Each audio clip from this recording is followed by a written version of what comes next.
Have you ever wondered how pills are made? Well, wonder no more. In this short video, we'll take a look at pharmaceutical tablet presses, the machines that are used to make tablets.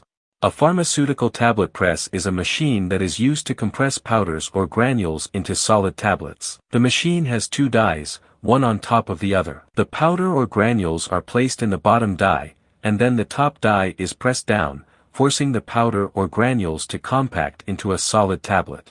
Tablet press in current use can be classified into two types. One is single punch or single station press. The other one is multi-station or rotary press. Single station press is often used for experimental or small-scale production. Multi-station press is often used for a larger production. The shape of the extruded tablet depends on the shape of the die. The sugar coating, color, and smoothness of the outer layer of the tablet often use another common machine in the pharmaceutical industry, coating machine. Want to know more about machines for the pharmaceutical industry? Follow my channel.